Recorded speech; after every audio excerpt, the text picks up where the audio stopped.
بسم الله الرحمن الرحيم كسو دواada shabakada Somcoders casharkan waa cashar xiiso badan oo ku saabsan sida project localkaaga kugu jira u geyn lahayd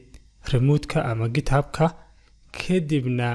aad wax uga bedeli lahayd isbedelkeena aad uga arki lahayd GitHub-ka qaybta ku xigta insha Allah waxaanu ku eegi doonaa sidee forking loogu sameeyaa iyo sidee project open source aad uga qayb qaadan lahayd marka laba qaybood baan ka dhigayaa hadii video-gu dheeraado aynu bilowna hadaba waxaan ka soo qaaday inaan sameeyay project open source projectigan muhiimadiisu waxa weeye in lagu taxo developerska Soomaalida username-kooda GitHub-ka iyo magacooda marka waa linki qofku markuu ku dhufto filekan readme-ga markuu qofku ku dhufto aadaya projectigiisa marka halka waxa iska helayaa dad fara badan insha Allah waynu hormarin doonaa projectigan ay maanta bilaabeynaa waxayna waxaanu ka dhiganaa live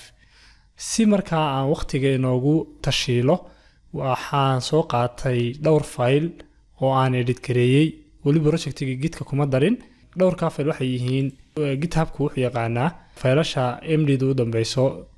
in aad qaab gaar ah u edit gareyn kartid marka waxay noqonayaan pre-formatted tusaale ahaan halka hash heading 1 buu yaqaanaa labada hash oo kale heading 2 hadii aad calaamadahan ku soo dartid tusaale ahaan sidoo kale link ayuu yaqaanaa hadaa ku soo dartid calaamadahan yar yar ee hyphen-ka wuxuu yaqaanaa list marka kullay faylasha readme-gu iyaga u baahan barasho gooniya project ujeedkiisu wuxuu yahay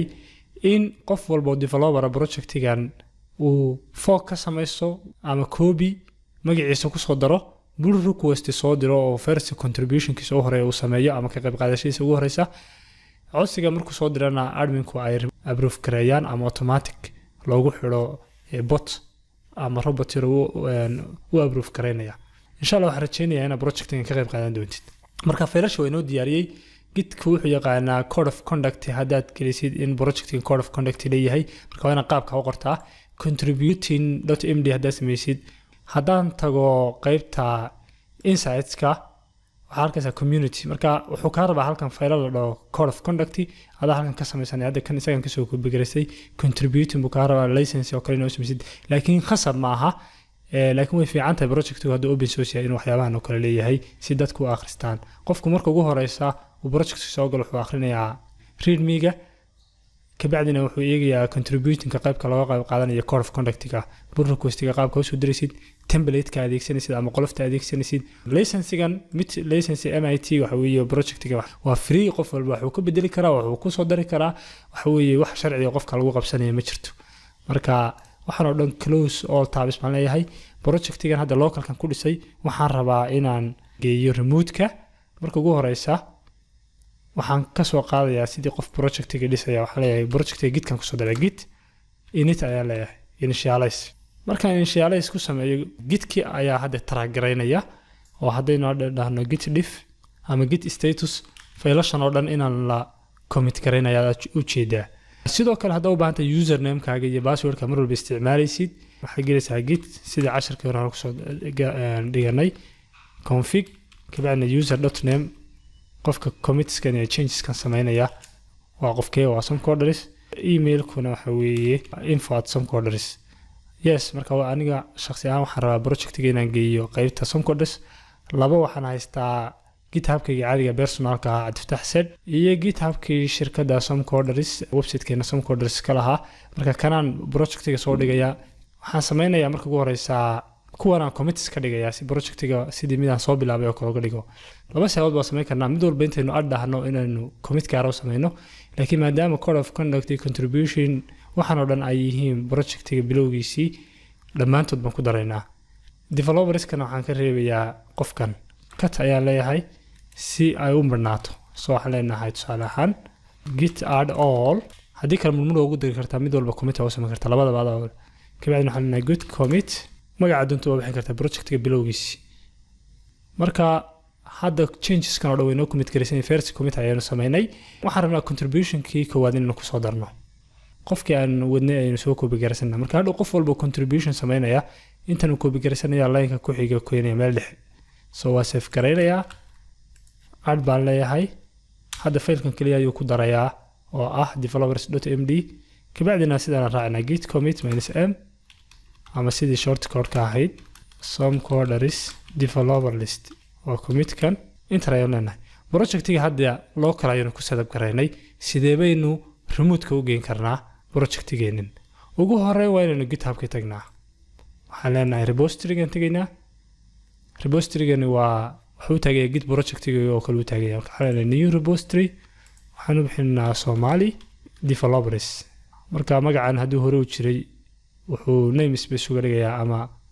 soo hoosgelinayaa some coders haddii qof kale uu leeyahay projectiga magacan oo kale magaciisa hoos gelinaya marka ma public baa ka dhigaysaa mise private baa ka dhigaya anigu wax ka bedeli karaa public baan ka dhigayaa ma ku daraysaa git ignore file uu ka tagayo hadda uma baahni kadibna projectigaagan iyo waxa isku xiraysaa localka iyo remote-ka hadda kii remote-ka uu ku samaysan yahay haddaan ku dhufano waa inoo diyaar marka laba siyaabood baa samayn karnaa inaan SSH isticmaalo iyo inaan HTTP isticmaalo SSH oo ayra advanced 10 dambe ayaan ka samayn doonaa insha Allah HTTPS kana ayaan isticmaalinaa marka waxaa raacaysaa qaabkan uu ku soo qorayo waxa ugu muhiimsan waxa weeye inaad branchiga master la dhaho aad meed u bixisid marka tan ugu muhiimsan maadaama arrimo siyaasadda awgood branchigii masterka ahaa la bedelay waxaan leenahay branchiga masterka ah ee aynu joogno halkan inooga jirta magaceeda waxa u bedeshaa main kabacdi halkan waxa u jeedaan inay masterka aynu ka dhignay main marka labaad waxaan u baahanahay inaynu remote ku darno remote origin wax kale maaha maadaama uu master jiro magacan origin khasam ma ahna u bixisid haddii loo project oo Bitbucket-ka iyo GitHub ku xidhayahay mid walba magaca doonto bixin kartaa marka laakiin waa magac yar oo la isla yaqaan inta badan la isticmaalo git remote add baan kabacdina projectiga magaciisii ama linkigiisa ayaan soo gelinaa soo intan baynu ku bigiray maadaama projectigu isla projectiga yahay koobidhe halkan ku paste gare remote kan marka hadhow waxa target gareynaysa waa magacan marka shaqada ku qabanaysa waxa way isku xidhaysaa localkaagan iyo kii hostingka GitHub-ka yaala remote-ka inta markaa samaysid maxaa u baahan tahay oo kale waxa u baahan tahay inaad push gareysid marka waxaan leenahay git push ayaan leenahay git push udaasi marka waa upstream oo hadda waxay ka caawinaysaa inaad git pull tiraahdid remote origin main taas waxay ku taagan tahay inaad maadaama aad main halkan ku haysatid origin mainka iyo mainkaaga way kala duwan yihiin marka mainkaasaad ku push garanaysaayoo waxaagii baad xagga geynaysaa marka sababta loogu daro waxa weeye haddii halkan branch kale jirto branchkaas ayaa ku daraysaa laakiin haddaynu dhahno git push inuu inaga yeelo waa macquul upstreamku leeyahay ku dar dhinaca doonaysid inaad ku dartid ama branchka rabtid inaad ku dartid markaynu push dhahno mar walba gitku wuxuu ina weydiinayaa username iyo password username-kaynu gelinaynaa SSH laakiin hadda isticmaalaysid waxa kuma weydiinayo username-kan markaynu gelino password-ka hadda gitku wuu ka guur GitHub-ku wuu ka guuray password-ki maadaama qofkan password-kiisa mar walba uu request HTTP dhex marinayo wuxuu sameeyaa wax access token so access token-kan isinu ku helnaa password-kan hadda gelino inoo shaqaymayso waa inaynu setting-ka galnaa kabacdina aynu tagnaa developer setting kadibna aynu tagnaa personal access token mid cusub samaysanaa tusaale ama mid hore jirnay aynu dib u jirnaad karaynaa halkan waxaa ku dartaa roles iyo permissions 7 days bay ku dhacaysaa tusaale waxaa leenahay magaca doonto bixi kabacdina tokenkaaga markaa samaysatid waa inaad copy garaystaa marka la arki maysid haddii kale waa copy garaysanaysa waliba projectiga waa duplicate garaynaysa aysan tokenka inooga bixin waxaan kaloo idin tusi doonaa tokenkan qaab maskaxda cashka ugu haysanaysid tokenkaagan marka intaa samaysid passwordkii right click baa siinaya maadaama VS Code isticmaalaya haddii aad mid kale isticmaalaysidna paste baa isticmaalaysaa hadda almost uu ku paste gareeyey inter ayaan leeyahay yes hadda local changeski aan sameeyey projectiga localka uga shaqeynaya aan rabay inaan open source ka dhigo wuxuu yaalaa remote kaasoo qof walba kaloon garaysan karo soo haddaan refresh gareeyo projectigeenan okay uu soo galay labadii committee ugu dambeeyey iyo developer listigii oo uu ku jiro some coders marka ku dhufto aan aadayo page-kii some coders aan aadayo nice inta markaan sameeyo waxaan rabaa qaybta focus-ka sida loo sameeyo contribution-ka casharka labaad baan ka dhiganaa maadaama casharkan dheeraanayo laakiin waxaan rabnaa inaan tusaalehaan wax ka bedelno markaan rabay inaan wax ka bedelno maadaama projectiga aynu haysano waxaan gelayaa readme-daas oo kale aan gelayaa waxaan rabaa intan oo Soomaaliga inaan iyana u raro oo copy intaan dhaho contribution guidelines kan inaan u soo raro marka halkan aan keenayaa maadaama qaybta Englishka ay taalay qayb Soomaaliya maadaama ku daray kana waxaan ka dhigayaa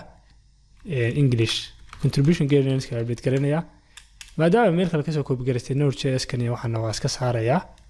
soo waxaan leeyahay save waxaan leeyahay git hadda hal file update gareyna fileka aan kulli kaliya ba hadda update aan ku sameeyay ka bacdina waa commit gareynayaa update contributing guidelines update baan sameeyay hadda update-kayga local ku yaala halkan aynu eegno brancheska waxaynu haysanaa main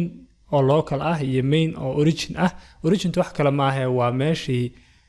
remote-ka filekan qaybtiisa kala taalay ama copy-giisu yaalay remote okay waxaan rabnaa inuu push gareyno waxaan leenahay simple git marka mar walba username iyo password buu ku weydiinayaa si aad ugu hortagtay username-kan iyo password-kan uu ku weydiinayo qaab kale aynu samayn doonaa waxaan leenahay git config hada global mar walba arabti inuu ku xasuusnaado projectiyadaada dhan global ba ku daraysa flag la global marka anigu hadda mar raba inaan global ka dhigo waxaan rabaa inuu ku ekaado projectigan kaliya dot helper kabacdina waxaan cache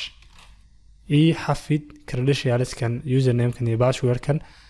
waliba password ma aha waa access token-kayga so enter ayaan leeyahay hadda haddaynu dhahno git push username iyo passwordka markan unbuu inoo weydiin doonaa some coderis iyo tokenkeeni oo halkan inoo taala mar dambe uma baahan doonaa tan maadaama aynu xafidanay credentialkii enter ayaan leenahay marka git push markaad tidhaahdid wuxuu ka soo qaadayaa adoo yidhi git push origin main maadaama mar hore aad u sheegtay